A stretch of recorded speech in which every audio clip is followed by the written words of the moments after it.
Me synimin për të vendosur rregulla të reja për përfaqësimin e komuniteteve në institucionet shtetërore, qeveria ka miratuar draft ligjin për përfaqësim të drejtë dhe adekuat.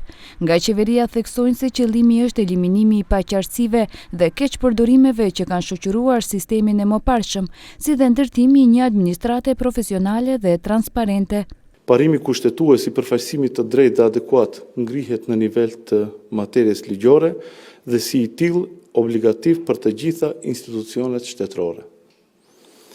Pas vendimit të gjykatës kushtetuese për shfuqizimin e balancuesit, u bë edhe më e qartë se shteti nuk mund të vazhdojë me zgjidhje të pjesshme apo me mekanizma të përkohshëm. I zakon koji što ќе obezbedi pravična zastapenost, no istovremeno ќе vodi sметка и за квалитетот.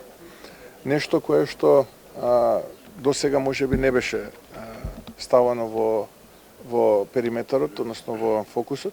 Megjithatë, ligji ka shkaktuar reagimet forta politike, posaçërisht nga opozita shqiptare, BDI dhe ASH Taravari, të cilët njoftojnë se nuk do ta përkrajnë në kuvent. Opozita e cilësoi projekt ligjin si goditje ndaj barazisë etnike, duke vlerësuar se ai rrezikon të çmontojë mekanizmat ekzistues të përfaqësimit. Ky nuk është as pak ligj reformues, por një projekt i mirëfillt për çmontimin e barazisë, heqja e kuotave etnike, mungesa e identifikimit etnik në punësim dhe avancim, si dhe mungesa e mekanizmave ndëshkues e shndrojnë këtë nismë në një instrument të diskriminimit të institucionalizuar.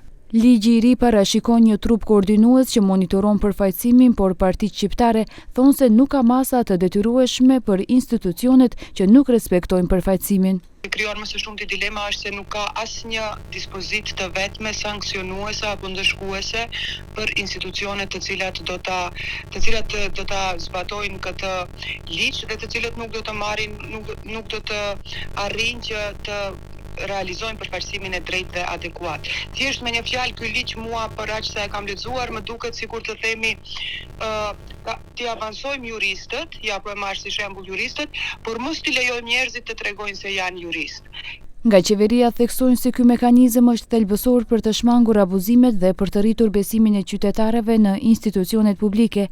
Ligji vjen si zëvendësim i mekanizmit të deritanishëm të njohur si balancuesi, i cili u shfuqizua nga gjykata kushtetuese në vitin 2024.